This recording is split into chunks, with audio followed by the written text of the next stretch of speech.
Warahmatullahi wabarakatuh. Innal hamdalillah nahmaduhu wa nasta'inuhu wa nastaghfiruh wa na'udzu billahi min shururi anfusina wa min sayyiati a'malina. Man yahdihillahu fala mudhillalah wa man yudlil fala hadiyalah. Wa ashhadu an la ilaha illallah wahdahu la syarikalah wa ashhadu anna Muhammadan 'abduhu wa rasuluh. يا أيها الذين آمنوا اتقوا الله حق تقاته ولا تموتن إلا وأنتم مسلمون يا أيها الناس اتقوا ربكم الذي خلقكم من نفس واحدة وخلق منها زوجها وبث منهما رجالا كثيرا ونساء واتقوا الله الذي تساءلون به والأرحام Innallaha kana 'alaikum raqiba. Ya ayyuhalladzina amanu taqullaha wa qulu qawlan sadida yuslih lakum a'malakum wa yaghfir lakum dhunubakum wa may yuti'illaha wa rasulahu faqad faza fawzan 'azima. Amma ba'd, fa inna asdaqal hadithi kitabullah wa khairal hadyi hadyu Muhammadin sallallahu alaihi wasallam wa syarrul umuri muhdatsatuha wa kullu muhdatsatin bid'ah wa kullu bid'atin dhalalah wa kullu dhalalatin finnar. Ma'asyiral muslimin, ikhwani fillah wa akhwati rahimani wa rahimakumullah. Alhamdulillah, segala puji bagi Allah Subhanahu wa taala yang atas limpahan nikmat dan taufiknya kita di malam hari ini dipertemukan kembali oleh Allah di majelis yang mulia ini dalam lanjutan pembahasan As-Sirah An-Nabawiyah yang kita nukil dari kitab Al-Lu'lu'ul Maknun fi Sirati An-Nabiyil Ma'mun. Pada pertemuan malam hari ini kita memasuki pembahasan Ghazwatul Khaybar min bidayatiha ila nihayatiha. Peperangan Khaybar mulai dari awal terjadinya sampai selesainya. Disebutkan di sini, labitha Rasulullah sallallahu alaihi wasallam ba'da an qadima min ghazwati dhi qaradin thalatha layalin thumma kharaja fi baqiyatil muharram minas sanati sabi'ati lil hijrati ila Khaybar. Nabi sallallahu alaihi wasallam setelah kembali dari perang Dzuqarat yang kita sampaikan pada pertemuan yang lalu. Jadi setelah perang Dzuqarat, Nabi balik ke kota Madinah. Kemudian Nabi hanya 3 hari, 3 malam di kota Madinah. Baru kemudian beliau lanjut menuju perang Khaybar. Jadi jeda antara perang Dzuqarat dengan perang Khaybar, Nabi memulai perang Khaybar itu hanya berjarak 3 hari saja. Ini terjadi di bulan Muharram pada tahun ke-7 Hijriah. Ya, di akhir bulan Muharram di tahun ke-7 Hijriah.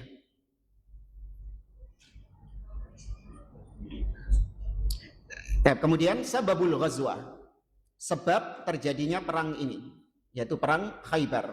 Khaybar itu nama tempat ya. Jaraknya dari kota Madinah itu sekitar 200 kilo. Ya, 170 kiloan itu sampai 200 kilo ke arah utara.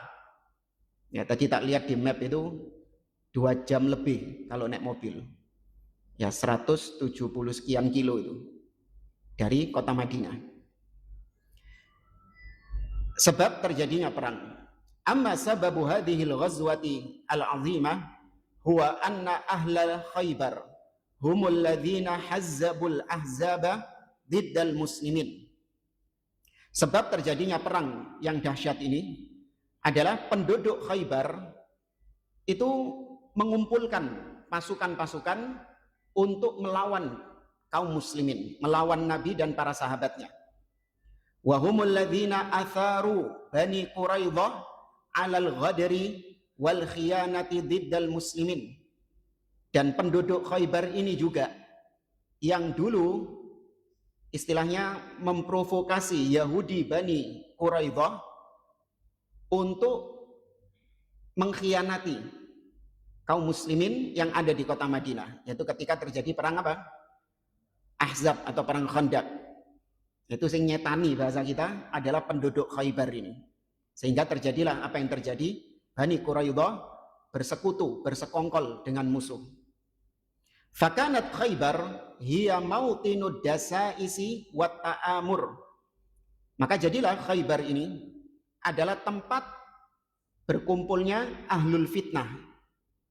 Ya, tempat berkumpulnya orang-orang yang rusak, yang memiliki persekongkolan-persekongkolan jahat, itu ada di Khaybar ini. Wa markazu itharatil fitan wal hurub diddal muslimin. Khaybar itu menjadi markaz, menjadi pusat orang-orang yang gemar menyulut api fitnah dan api peperangan melawan kaum muslimin.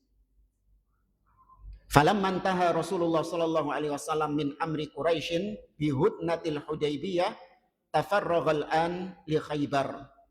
Sehingga ketika Nabi sallallahu alaihi wasallam selesai urusannya dengan orang-orang Quraisy. Jadi Nabi itu sudah selesai urusannya dengan orang Quraisy setelah terjadinya perjanjian Hudaybiyah. Jadi Nabi tidak ada masalah lagi dengan orang-orang Quraisy. Nah sekarang karena Nabi sudah nggak ada masalah lagi dengan orang-orang Quraisy, Nabi memfokuskan kepada orang-orang Khaybar ini. Jadi ini lanjutan dari perang Khandaq. Kalau perang Khandaq ini kan ada beberapa koalisi di situ. Ada suku Ghatafan, ada Quraisy, ya demikian juga Yahudi. Itu bersekongkol semuanya.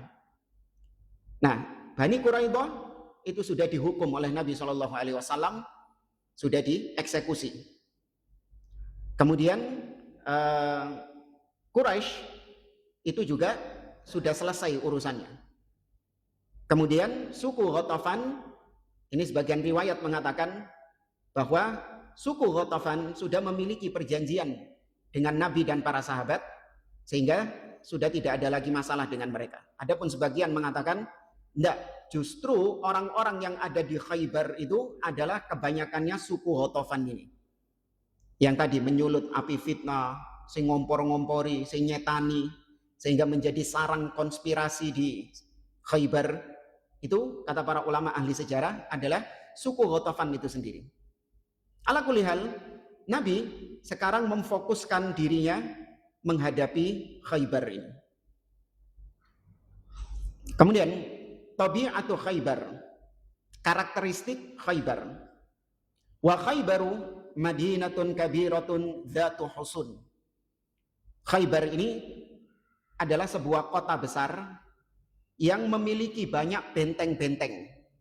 Jadi Khaybar itu kota yang memiliki banyak benteng-benteng. Wa mazari'a wa nakhlin kathirin. Dan kota Khaybar ini itu banyak ladang-ladang kurma. Dan memang produksi kurmanya itu sangat besar. Bahkan di sebagian riwayat mengatakan sampai sekitar 40.000 sok. Antum kalikan satu sok piro? Antum fitrah biasanya berapa? 3 kilo. Nah, ini 40.000 sok. Berapa kilo berarti? Hah? Akeh wis pokoknya ya. 120 ton. Wallahu a'lam. Wis pokoknya itu jumlah produksi kurma itu. Sehingga sebagian sahabat seperti Aisyah radhiyallahu taala anha, beliau mengatakan, "Ma syabi'na, kami tidak pernah merasa kenyang illa ba'da Khaybar, fathi Khaybar. Kami tidak pernah merasa kenyang makan kurma kecuali setelah penaklukan Khaybar. Karena ketika penaklukan Khaybar itu mendapatkan kurma yang melimpah ruah." Oke. Ini menunjukkan Khaybar itu tempat yang banyak mazari', ladang-ladang pertanian kurma. Bainaha wa bainal Madinah thamaniyatu burdin wa ilaiha laja'a yahudu bani Qainuqa wan Nadir ba'da ijla'ihim minal Madinah. Jarak antara Madinah dengan Khaybar Itu tadi sekitar 175 kilo atau 170 sekian. Dan di Khaybar inilah Yahudi Bani Qainuqa dan Yahudi Bani Nadir, kalau Bani Quraidah sudah dihukum sama Nabi SAW. Adapun Bani Nadir dan Bani Qainuqa itu diusir. Ya, diusir dahulu oleh Nabi SAW. Nah, kemana mereka? Ya ke Khaybar ini. Jadi Yahudi yang diusir itu menuju Khaybar ini. Jadi lengkap sudah, Khaybar ini memang sarangnya apa? Sarangnya bajingan, sarang penyamun istilahnya. Kama dzakarna dzalika fi ma taqaddam fakana la yaskunuha illa yahud. Ya, tidaklah yang tinggal di Khaybar itu kebanyakannya justru orang-orang Yahudi yang mendominasi, yaitu Yahudi Bani Qainuqa dan Yahudi Bani Nadir. Baik, kemudian tajhizul muslimina lil ghazwi wa khurujuhum. Kaum muslimin mulai bersiap untuk berperang dan bersiap-siap untuk berangkat. Tajahaza Rasulullah sallallahu alaihi wasallam li ghazwi Khaybar wa fathiha. Nabi sallallahu alaihi wasallam mulai bersiap-siap untuk memerangi Khaybar dan menaklukkannya. Wa kana Allah subhanahu wa ta'ala qad wa'ada Rasulahu sallallahu alaihi wasallam inda insirafihi minal Hudaybiyah bi fathiha. Kenapa Nabi semangat untuk berperang Khaybar ini? Karena Allah subhanahu wa ta'ala sudah menjanjikan kemenangan. Jadi sebelum berperang, Allah sudah menjanjikan kemenangan kepada Nabi sallallahu alaihi wasallam setelah perjanjian Hudaybiyah. Jadi selesai perjanjian Hudaybiyah, Allah mengabarkan kepada Nabi bahwa Nabi akan memperoleh kemenangan. Itu maksudnya ini, Khaybar ini. Faqala subhanahu, Allah subhanahu wa ta'ala berfirman di dalam surah Al-Fath ayat yang ke-20. Kata Allah subhanahu wa ta'ala, wa'adakumullahu maghanima katsiratan ta'khudunaha. Allah subhanahu wa ta'ala menjanjikan kepada kalian, wahai kaum mukminin, maghanima katsirah, ghanimah-ghanimah yang banyak, ta'khudunaha, yang kelak akan kalian miliki, kalian ambil ghanimah itu. Kalau Anda lihat tafsir dari ayat ini, surat Al-Fath ayat 20, diantaranya di sini disebutkan Ibnu Katsir dan juga Al-Qurtubi dalam tafsirnya, yang dimaksud dengan ayat ini adalah hiya Khaybar. Ghanimah yang banyak itu adalah Khaybar. Wa amara ashabahu bitajahhuzi li ghazwi wa fathi Khaybar. Nabi pun bersemangat, beliau memerintahkan para sahabatnya untuk bersiap-siap menaklukkan Khaybar. Wa kana Rasulullah sallallahu alaihi wasallam min adatihi idza arada ghazwan warra bi ghairihi. Kata beliau, dan sudah menjadi kebiasaan Nabi sallallahu alaihi wasallam, kalau Nabi itu mau berperang, Nabi itu suka melakukan warra. Apa yang disebut warra? Ya, kata beliau, warra itu maknanya adalah satrahu. Nabi itu menutupi apa-apa yang berkaitan dengan perang tersebut. Artinya Nabi tidak menjelaskan, tidak membriefing para sahabat secara detail. Ini kita berperang melawan siapa, tujuannya kemana, lewat mana, berapa pasukan yang kita bawa, persenjataannya apa saja. Nabi nggak memberitahukan itu. Apa? Hah? Siasat dari Nabi, karena di antara mereka ada al-munafiqun. Ya, ada orang-orang munafikun. Maka Nabi tidak memberitahukannya. Biasanya. Illa fi ghazwati Khaybar. Kecuali di perang Khaybar ini. Jadi saya ulangi, kebiasaan Nabi kalau mau berperang, Nabi tidak menyebutkan perkara-perkara yang menjadi rahasia di situ, disembunyikan sama Nabi, disamarkan, tidak terus terang Nabi SAW. Tapi khusus perang Khaybar, Nabi beritahukan semuanya. Wa ghazwati Tabuk, dan juga nanti perang Tabuk. Amma ghazwatu Khaybar, kenapa Nabi kok tidak merahasiakan di perang Khaybar? Fali annallaha ta'ala qad wa'adahu bi fathiha. Karena Allah sudah memberitahukan kepada beliau bahwa beliau pasti menang. Beliau pasti menaklukkan Khaybar itu. Dan beliau yakin dengan janji Allah, innallaha la yukhliful mi'ad. Allah nggak mungkin menyelisihi janjinya. Tadi ayatnya wa'adakumullahu maghanima katsirah ta'khudunaha. Allah sudah berjanji kepada kalian. Sehingga apapun yang beliau bocorkan, beliau utarakan, ya beliau buka, itu tidak akan mempengaruhi hasilnya. Karena Allah sudah menjanjikannya. Wa amma ghazwatu Tabuk fali annal masafata ba'idatun jiddan wa li annaha kanat ma'a a'dhami daulatin fi dhalikal waqti wa hiya Rum fala budda min akhdil isti'dadil kamili laha. Adapun nanti di perang Tabuk, kenapa Nabi membicarakan tujuannya nanti, pokoknya detail tentang perang Nabi bocorkan, dikarenakan perang Tabuk itu jaraknya jauh. Ya, Anda kalau lihat Tabuk itu pucuknya Saudi ke arah utara, ya, lebih jauh lagi. Ya, sedikit lagi sudah menuju ke Syam, ya perbatasan dengan Urdun, dengan Yordan. Kalau Anda lihat di peta itu. Nah, karena jaraknya dari kota Madinah itu jauh, ditambah yang dihadapi oleh Nabi SAW di perang Tabuk siapa? Romawi. Ya, kekuatan yang terbesar di zaman itu. Ya, negara dengan kekuatan terbesar, atau kalau bahasa sekarang negara adidaya di zaman tersebut.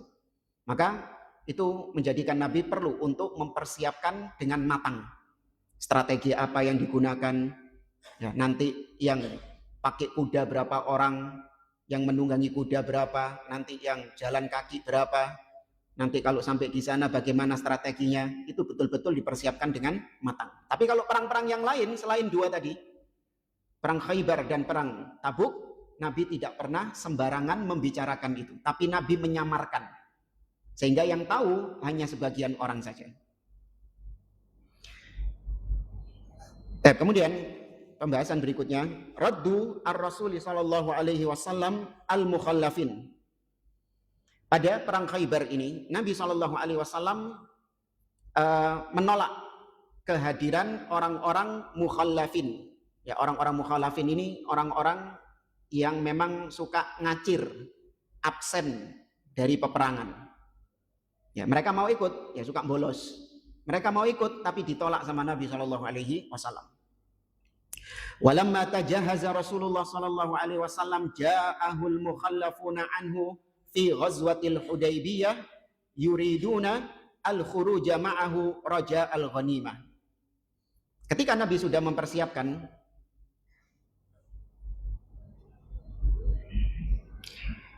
sedang mempersiapkan pasukannya, maka tiba-tiba datang al-mukhallafun ini, yaitu orang-orang yang absen, suka bolos, terutama ketika kemarin perjanjian Hudaybiyah.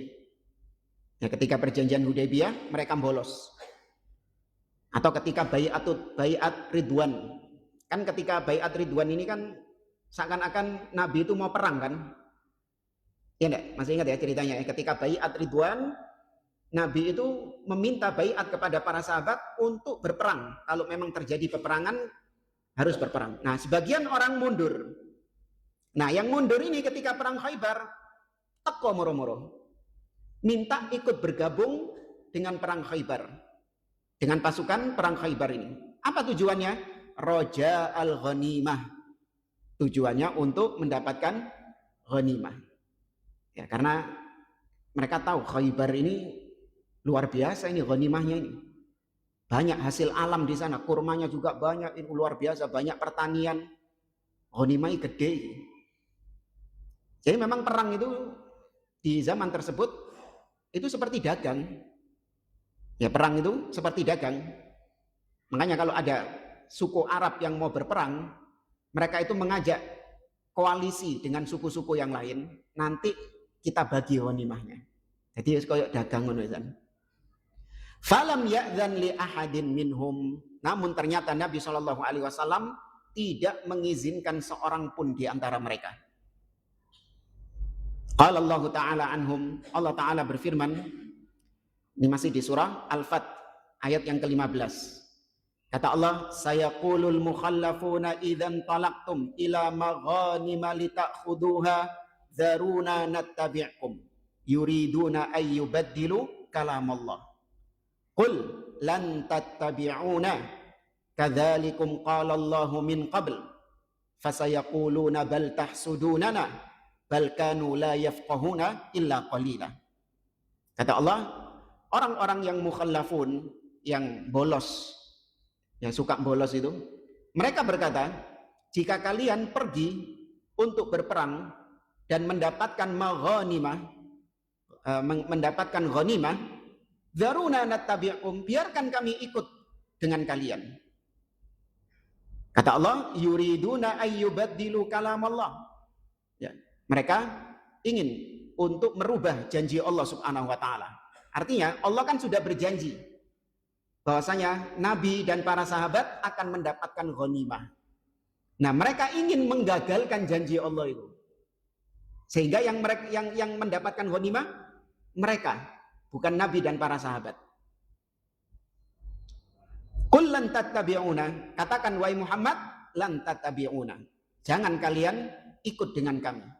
Kadzalikum qala Allahu min qabl. Demikianlah yang sudah Allah tetapkan sebelum kalian minta gabung, Allah sudah tetapkan kalian tidak bisa ikut. Fasayaquluna bal tahsudunana. Kelak orang-orang yang ditolak ini, mereka akan mengatakan bal tahsudunana, kalian ini memang hasad kepada kami. Kami enggak boleh ikut, kalian ini memang hasad kepada kami. Bal kanu la yafqahuna illa qalila. Akan tetapi mereka tidak memahami kecuali sedikit. Tsumma amara Rasulullah sallallahu alaihi wasallam munadiyan yunadi. Kemudian Nabi memerintahkan seorang untuk mengumumkan. Ya, munadin ya seperti tukang azan tapi bukan untuk sholat, untuk mengumumkan. Alla yakhruja ma'ana illa raghibun fil jihad. Ya, kata orang yang diperintahkan oleh Nabi untuk mengumumkan ini, tidak boleh ada yang keluar bersama kami kecuali orang-orang yang memang tujuannya untuk berjihad. Falam yakhruj ma'ahu illa ashabus syajarah. Maka akhirnya betul yang ikut bersama Nabi SAW di perang Khaybar hanya orang-orang yang membaiat Nabi di bawah pohon itu. Baiat Ridwan itu. Wahum alfun wa arba'umi'ah. Jumlah mereka ada 1.400 orang. Ya, yang Nabi baiat di bawah pohon. Yang ayatnya dalam surat Al-Fat juga Allah mengatakan laqad radiyallahu 'anil mu'minina idh yubayyi'unaka tahta syajarah. Sungguh Allah telah ridha kepada orang-orang beriman yang membaiatmu di bawah pohon. Ini jumlahnya 1.400 orang.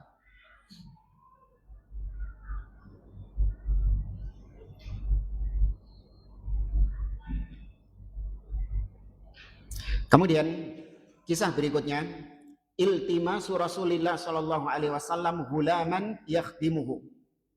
Kisah tentang Nabi sallallahu alaihi wasallam meminta untuk dicarikan seorang anak muda yang akan menjadi khadim beliau. Ya, Nabi minta seorang anak muda untuk dijadikan pelayan beliau.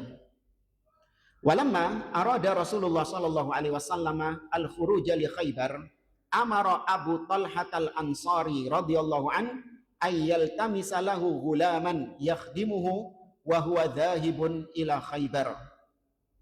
Tatkala Rasulullah sallallahu alaihi wasallam hendak berangkat menuju Khaybar, maka beliau menyuruh Abu Talhah al-Ansari, seorang sahabat dari kalangan Ansar radhiyallahu ta'ala anhu, beliau menyuruh Abu Talhah untuk mencarikan seorang anak muda yang akan menjadi khadim, pembantu beliau selama perjalanan menuju Khaybar.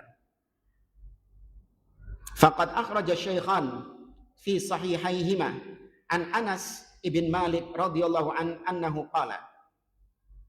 Imam Al-Bukhari dan Muslim meriwayatkan dari Anas bin Malik radhiyallahu an bahwasanya Nabi sallallahu alaihi wasallam berkata kepada Abu Talha, "Iltamis li ghulaman min ghilmanikum yakhdimuni hatta akhruja ila Khaybar." Kata Nabi kepada Abu Talha, carikan untukku gulam. Gulam ini bukan anak yang bocil kecil, bukan, remaja. Ya, meskipun dia usianya sangat muda. Carikan untukku seorang pemuda dari pemuda-pemuda kalian, yakhdimuni, yang akan menjadi pelayanku, sehingga aku ajak dia untuk melayaniku tatkala aku pergi menuju Khaybar. Fa kharaja bi Abu Talha murdifi. Maka Abu Talha, kata Anas bin Malik, kemudian membawaku, ya, memboncengku. Siapa yang cerita tadi ini? Anas bin Malik. Ya, Anas bin Malik memang sebelum peristiwa ini beliau sudah menjadi pelayannya Rasul Shallallahu Alaihi Wasallam. Ya, ibunya Anas yang memerintahkan Nabi untuk menjadikan Anas ini sebagai pelayannya Nabi Shallallahu Alaihi Wasallam. Maka Abu Talha akhirnya membawaku. Wa ana ghulamun rahabtu al-hulam. Kata Anas bin Malik, ketika itu aku masih anak kecil, ya, ghulam, masih muda. Rahabtu al-hulum, di mana aku rohabtu ini kata beliau qarabtu, mendekati al-hulum, usia balik. Jadi masih belum balik, tapi sudah dekat mau piro kira-kira. Kok 8 tahun? Masa sakmono? 11-12an ya. Ya umur segitu. Fakuntu akhdumuhu. Ini kata Anas bin Malik. Sebelum peristiwa ini, aku sudah melayani Nabi SAW. Ya, fakuntu akhdumu Rasulullah SAW idza nazal. Ya, Nabi itu kalau singgah, aku yang melayani beliau. Fakuntu asma'uhu katsiran. Dan ketika Nabi SAW itu kan kalau perjalanan itu kan mesti singgah, berhenti, jalan lagi, kemudian berhenti lagi. Nah, Anas itu memperhatikan setiap kali Nabi singgah, Nabi SAW selalu banyak berdoa kepada Allah dengan bacaan Allahumma inni a'udzubika minal hammi wal hazan wal ajzi wal kasal wal jubni wal bukhul atau wal bukhl wal jubn wa dhal'id dain wa ghalabatir rijal. Kata Nabi SAW, ya Allah, aku berlindung kepadamu dari al-ham wal hazan. Ya, ham, kekhawatiran di masa yang akan datang. Sedangkan al-hazan, kesedihan atas apa yang telah berlalu. Apa? Galau ya? Ya, galau lah istilahnya. Kalau dua ini digabungkan, berlindung dari kegalauan. Wal ajzi, aku berlindung kepadamu dari lemah. Al-ajz, kelemahan. Wal kasal, malas. Ya, aku berlindung kepadamu dari kemalasan. Wal bukhli, dari kebakhilan. Wal jubn, sifat pengecut. Wa dhal'id dain, dan aku berlindung kepadamu dari pinjol. Kalau lilitan hutang. Nggak, zaman dulu tidak ada pinjol ya. Wa ghalabatir rijal, dan aku berlindung kepadamu dari dikalahkan oleh orang lain. Tsumma qadimna Khaybar. Kemudian kata Anas, kemudian kita pun tiba di Khaybar. Wasta'mala Rasulullah sallallahu alaihi wasallam 'alal Madinati Siba' ibna Ghurfutata al-Ghifari radhiyallahu taala anhu. Nabi memerintahkan seorang sahabat yang bernama Siba' sebagai pengganti beliau menjadi pemimpin di kota Madinah. Ini kebiasaan Nabi, menunjuk salah seorang di antara para sahabat untuk menjadi pengganti sementara beliau mengurusi kota Madinah. Yang menjadi pemimpin sementara kota Madinah. Wa hadza huwa sahih, dan ini pendapat yang sahih. Ya, Siba' bin Ghurfutah al-Ghifari.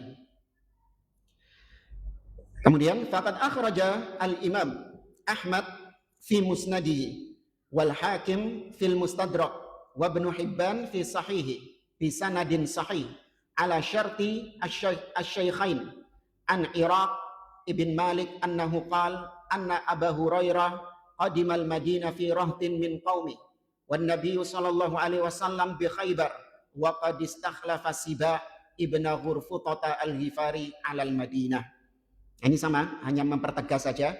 Dalam riwayat yang lain bahwasanya Nabi ketika keluar ke Khaybar, maka yang digantikan oleh Nabi di kota Madinah tadi Siba bin Ghurfutah al-Ghifari. Kemudian kita lanjutkan. Qudumu Abi Tha'labah al-Khushani radhiyallahu taala anhu. Ya, datangnya seorang sahabat yang bernama Abu Tha'labah al-Khushani.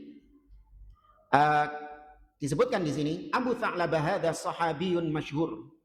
Abu Tha'labah ini adalah seorang sahabat yang masyhur. Ma'rufun bi kunyatihi wa ikhtalafa fi ismihi ikhtilafan katsira. Dia ini lebih dikenal dengan nama kunyahnya Abu Tha'labah. Adapun nama aslinya maka banyak perbedaan pendapat di antara para ulama ahli sejarah. Faqila Jurthum, ada yang mengatakan namanya itu Jurthum. Ya, dan ini dibantah karena itu katanya nama sebelum Islamnya dan seterusnya. Ada banyak versi dari para ulama. Wa qadimal Madinah ala Rasulillah sallallahu alaihi wasallam. Abu Tha'labah ini tiba di kota Madinah, menemui Nabi sallallahu alaihi wasallam wa huwa yatajahazu li fathi Khaybar. Ketika Nabi sedang bersiap-siap untuk menaklukkan Khaybar. Abu Tha'labah al-Khushani radhiyallahu anhu wa kharaja ma'ahu fa syahida Khaybar. Dan Abu Tha'labah ini ketika tahu Nabi mau bersiap-siap menuju Khaybar, maka beliau pun ikut bersama Nabi SAW dan berperang bersama beliau. Thumma qadima ba'da dzalik sab'atu nafarin min qaumihi. Setelah Abu Tha'labah datang, disusul dengan sekelompok orang dari kaumnya yang berjumlah 7. Jadi ada 7 orang dari kaumnya Abu Tha'labah ini ikut join juga. Bahkan mereka ini masuk Islam. Ya, mereka masuk Islam.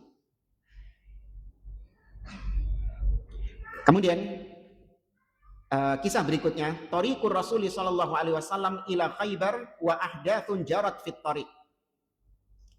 Perjalanan Nabi, rute Nabi sallallahu alaihi wasallam menuju Khaybar dan peristiwa-peristiwa yang terjadi sepanjang perjalanan itu. Ya, banyak peristiwa-peristiwa menarik. Di antaranya nanti Nabi mengatakan la u'tiyanna ar-rayata ghadan rajulan yuhibbullaha wa rasulah wa yuhibbuhullahu wa rasuluh. Aku akan memberikan panji ini kepada seseorang tapi besok. Yaitu seseorang yang dia mencintai Allah dan Rasulnya dan dia juga dicintai oleh Allah dan Rasulnya. Sinten ini? Ali bin Abi Thalib radhiyallahu ta'ala anhu. Tapi ketika Nabi mencari Ali, Alinya nggak ada. Kemana? Sakit mata. Ya. Kemudian diludahi, ya nanti akan ada kisahnya. Kharaja Rasul sallallahu alaihi wasallam wa salaka wa huwa dhahibun ila Khaybar ala Jabal Asar. Thumma salaka ala Sahba. Wa kana Nabi sallallahu alaihi wasallam yusalli fi masirihi ila Khaybar wa huwa raqibun ala himari. Nabi mulai keluar menuju Khaybar, menempuh rute melewati Gunung Asor, kemudian melewati tempat yang namanya As-Sahba. Dan Nabi SAW selama perjalanan beliau banyak melakukan sholat di atas tunggangannya. Ya, ini kalau sholat-sholat sunnah boleh langsung sholat di atas tunggangannya. Ya, namun kalau sholat-sholat wajib dia harus turun dari tunggangannya. Ala himari. Jadi Nabi naik apa? Himar, naik keledai. Akhrajal Bukhari wa Muslimun fi sahihaihima an Salamah ibnil Aqwa radhiyallahu anhu annahu qala. Imam Al-Bukhari dan Muslim meriwayatkan dari Salamah ibnul Aqwa radhiyallahu taala anhu, beliau menceritakan kharajna ma'an nabi sallallahu alaihi wasallam ila Khaybar fasirna lailan. Kata Salamah, kami keluar bersama Nabi sallallahu alaihi wasallam menuju Khaybar dan kami berjalan di malam hari. Faqala rajulun minal qaum li ammi Amir ibnil Aqwa. Kemudian ada salah seorang dari rombongan kita itu berkata kepada pamanku, ya pamannya Salamah, namanya Amir bin Al-Aqwa. Ya Amir, ala tusmi'una min hunayyatik. Kata orang ini, wahai Amir, tidakkah engkau menyenandungkan bait-bait syairmu kepada kami? Ya, kenapa kau tidak menyenandungkan bait-bait syairmu kepada kami? Wa kana Amirun rajulan syairan. Amir memang dikenal sebagai seorang penyair, bukan pemusik ya, awas. Ya. Syair jamaknya apa? Asy-syu'ara, itu penyair, bukan pemusik. Kalau ada dai yang bilang syair atau syu'ara itu adalah pemusik, nah ini nggak tahu salafnya siapa. Nggak ada seorang ulama berucap bahwasanya syair itu adalah pemusik. Amir ini memang adalah seorang penyair yang gemar menyenandungkan syair-syair untuk menyemangati. Jadi di saat-saat seperti ini, itu orang-orang Arab itu disemangati dengan syair-syair itu. Di antaranya Amir ini.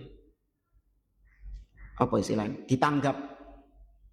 Ya, kata orang tadi, kenapa kok nggak menyenandungkan syair-syair lagi? Ditanggap, cek metu syair-syair. Fanazala yahdu. Maka mulailah Amir turun dari tunggangannya dan dia mulai melantunkan syairnya. Bi ashabir Rasul sallallahu alaihi wasallam, demi untuk menyemangati para sahabat Nabi sallallahu alaihi wasallam. Wa fihim an-nabi sallallahu alaihi wasallam yasuqur rikab, di mana di tengah-tengah mereka ada Nabi sallallahu alaihi wasallam yang berada di atas tunggangannya. Wa huwa yaqul, Amir ini kemudian mulai menyenandungkan bait-bait syairnya. Dia mengatakan, Allahumma laula anta mahtadaina wala tasaddaqna wala sallaina faghfir fida'an laka mattaqaina wa thabbitil aqdama illa qaina. Kata Amir, ya Allah, seandainya bukan karena engkau, mahtadaina, kami tidak akan mendapatkan hidayah. Kami tidak akan bersedekah dan kami tidak akan menunaikan sholat. Artinya ini menunjukkan bahwasanya jihad termasuk di antara ibadah. Sehingga kita nggak akan mungkin bisa ibadah kecuali dengan hidayah, taufik dari Allah Subhanahu wa taala. Ini menguatkan tauhid mereka. Ini juga pelajaran buat kita. Dan ini juga dicantumkan oleh Syekh Muhammad bin Abdul Wahab dalam salah satu bab di kitab Tauhid. Bahwasanya tidak boleh kita ini menyandarkan sesuatu kepada diri atau kepada makhluk sehingga ditiadakan peran Allah Subhanahu wa taala. Seperti ucapan seseorang, laulaka ma syafaina au ma syufina, seandainya bukan karena engkau wahai dokter, aku enggak akan sembuh. Apa hukum ucapan ini? Bisa syirik asghar, bisa syirik akbar. Ya, kalau dia meyakini bahwa dokter itulah yang memberikan kesembuhan, apa hukumnya? Syirik akbar. Karena tidak ada yang bisa memberikan kesembuhan kecuali Allah Azza wa Jalla. Allah berfirman, wa iyamsaskallahu bidurrin fala kashifa lahu illahu. Apabila engkau ditimpa musibah, diantaranya penyakit, tidak ada yang bisa mengentaskannya kecuali Dia, kecuali Allah. Ya, maka semua sandarkan kepada Allah Subhanahu wa taala. Kita sembuh, kita mendapatkan rizki, mendapatkan kesehatan, kita bisa sholat, kita bisa istiqomah di atas iman, di atas sunnah. Ya, ini semuanya adalah karena Allah Subhanahu wa taala. Laula anta, seandainya bukan karena engkau ya Allah, kami tidak akan mendapatkan petunjuk, kami tidak akan bersedekah, dan kami tidak akan sholat. Dan ini juga yang diucapkan oleh orang-orang penghuni surga ketika mereka pertama kali memasuki surga.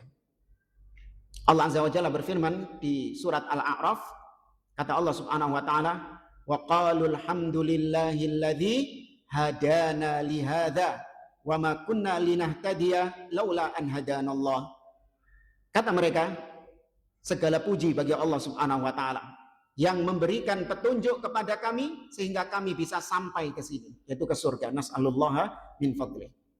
Dan kami tidak akan bisa sampai ke sini apabila Allah tidak memberikan hidayah kepada kita. Ini menunjukkan atau menjadikan kita tidak ujub dengan capaian-capaian kita, dengan prestasi-prestasi yang telah kita torehkan di dalam agama ini. Apalagi naudzubillah kalau ada orang yang sombong mengatakan kalau bukan karena ana, maka kalau bukan karena ana, ente ini semua tersesat ente ini. Ya, kalau nggak ada anak, ente semua ini jahiliyah semua. Naudzubillah. Enggak, semua itu karena taufik hidayah dari Allah Subhanahu wa taala. Meskipun Allah memberikan hidayah dengan sebab-sebab yang Allah kehendaki. Bahkan terkadang Allah memberikan hidayah meskipun dengan sebab-sebab yang secara asal hukumnya haram. Ya, bisa saja, bisa. Hidayah Allah berikan melalui banyak pintu. Kemudian faghfir fida'an laka mattaqaina. Maka ampunilah kami sebagai tebusan, ya, sebagai tebusan kepadamu sepanjang kami bertakwa. Wa tsabbitil aqdam, dan kuatkan langkah-langkah kaki kami. In laqaina, ketika nanti kami bertemu dengan musuh. Ya, disuruh meminta kepada Allah untuk menguatkan kaki. Karena kalau belum ketemu, terkadang kakinya masih kuat. Begitu ketemu musuh, mulai goyang kakinya. Gatel, pingin apa? Pingin sarot, pingin melayu. Dan orang memang gitu. Sebelum ketemu itu luar biasa, semangatnya membara. Tapi begitu ketemu beda lagi nanti. Masuk ya. Baik, kita lanjutkan setelah adzan. Wallahu a'lam.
حي على الصلاة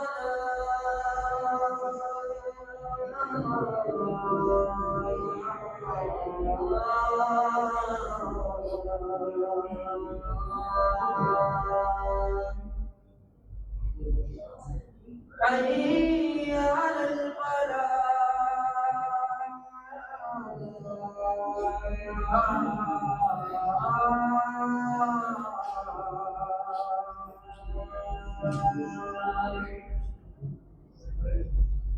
حي على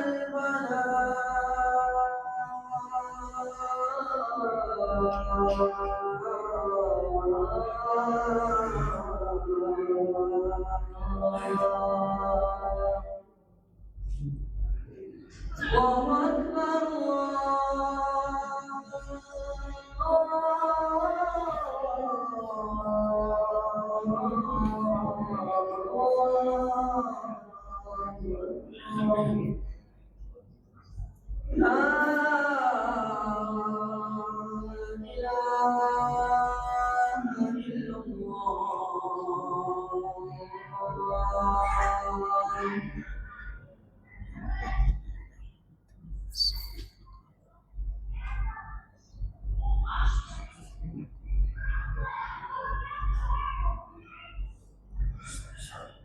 Baik, kita lanjutkan kisah syair yang disenandungkan oleh Amir Ibnul Aqwa. Di sini ada catatan kaki. Tadi kan Amir ini diminta oleh seseorang. Wahai Amir, wahai Amir, ala tusmi'una min hunayyati. Wahai Amir, kenapa kau tidak memperdengarkan kepada kami syair-syairmu itu? Nah, yang meminta ini dalam sebagian riwayat adalah Umar Ibnul Khattab. Ya, seseorang yang meminta ini itu adalah Umar Ibnul Khattab. Kemudian juga catatan kaki di sini, sebagian ulama mengatakan Amir Ibnul Aqwa itu saudaranya Salamah Ibnul Aqwa.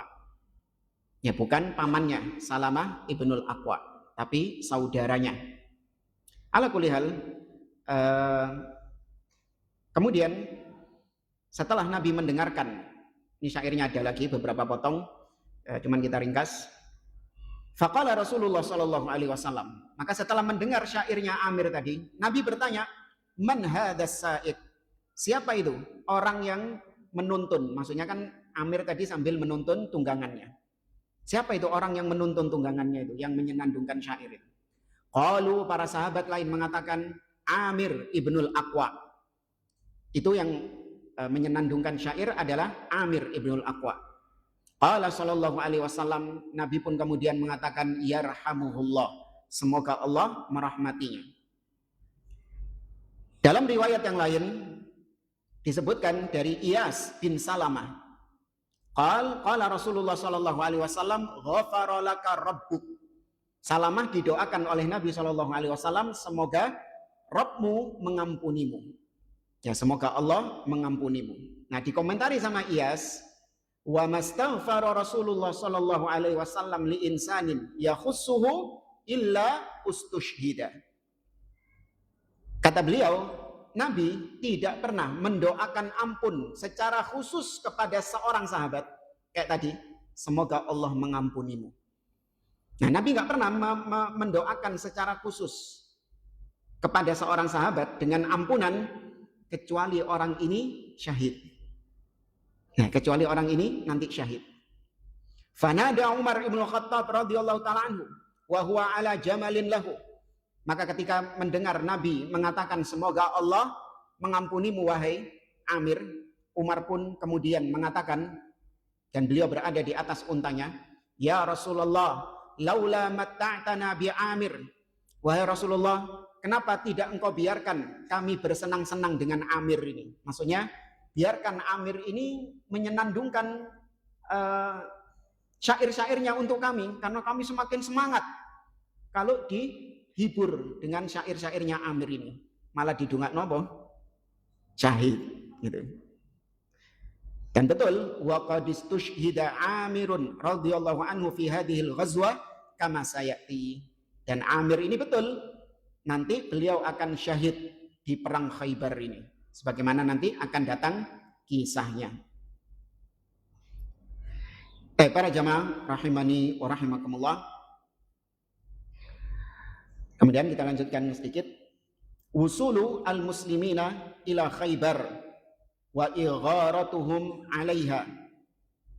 Sampainya kaum muslimin di Khaybar dan mereka kaum muslimin mulai melakukan penyerangan ke Khaybar, melancarkan serangan ke Khaybar. Iktaraba Rasulullah sallallahu alaihi wasallam min Khaybar lailan. Nabi mulai mendekati Khaybar di malam hari. Fabata huwa wa ashabuhu qariban minha. Beliau bermalam dan para sahabatnya juga bermalam di lokasi yang sudah dekat dengan Khaybar. Wa kana Rasulullah sallallahu alaihi wasallam idza ata qauman bilailin lam yuhir alaihim hatta yusbiha. Falamma asbaha shallal fajra bi ghalasin wa raqiba huwa wa ashabu fa ata Khaybar. Dan sudah menjadi adat kebiasaan Nabi sallallahu alaihi wasallam apabila beliau mendatangi suatu kaum dan datangnya itu pas malam, maka beliau menunda untuk langsung menyerangnya. Beliau menunggu sampai datang waktu subuh.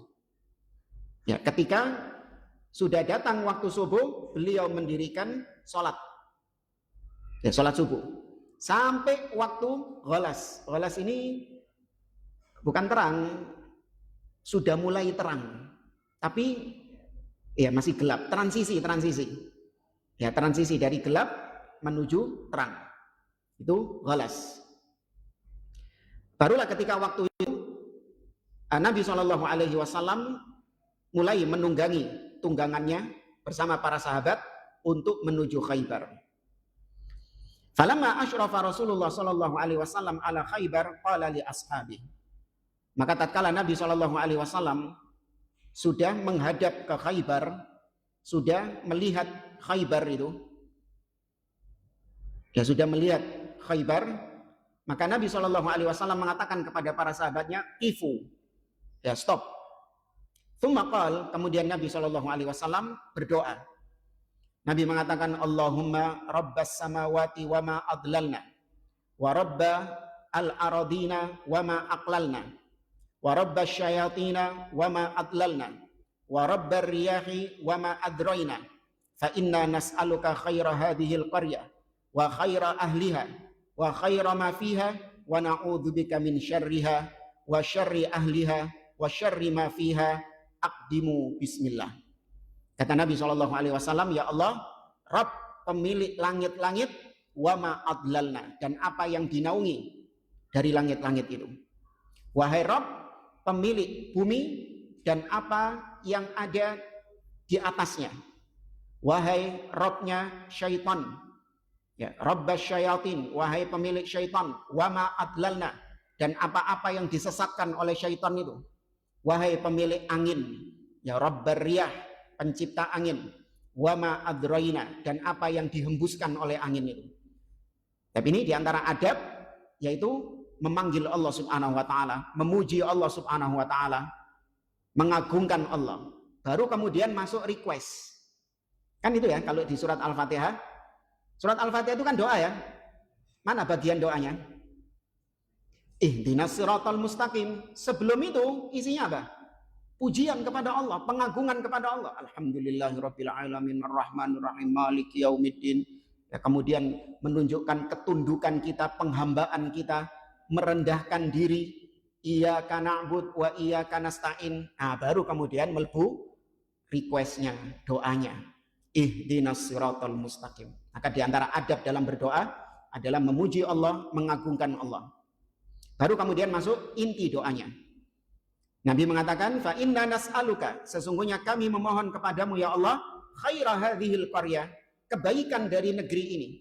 Wa khaira ahliha, dan kebaikan penduduknya. Wa khaira ma fiha, dan kebaikan apa-apa yang ada di dalamnya. Dan kami berlindung dari kejelekan negeri ini, dari kejelekan penduduknya, dan kejelekan apa yang ada di dalamnya. Setelah itu Nabi mengatakan, "Aqdimu bismillah." Ya, majulah kalian dengan menyebut nama Allah Subhanahu wa taala. Wa kana sallallahu alaihi wasallam yaqulu hadza du'a li kulli qaryatin dakhalaha. Dan doa ini itu diucapkan oleh Nabi sallallahu alaihi wasallam di setiap tempat yang beliau masuki. Ya, di setiap tempat yang Nabi mau masuk ke tempat tersebut, ya di setiap negeri yang Nabi mau memasukinya, dan Nabi pertama kali memasukinya, maka Nabi minta kepada Allah kebaikan negeri itu, dan Nabi berlindung dari keburukan negeri tersebut. Ya. Baik, jamaah rahimani wa rahimakumullah.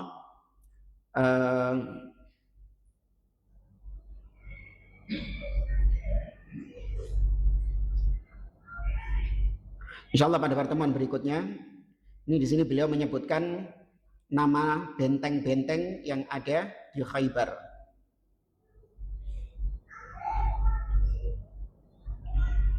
Dan insyaallah ini kita lanjutkan pada pertemuan yang akan datang. Wallahu a'lam bishawab. Ana cukupkan majelis kita. Subhanakallahumma wa bihamdik, asyhadu an la ilaha illa anta astaghfiruka wa atubu ilaik. Assalamualaikum warahmatullahi wabarakatuh.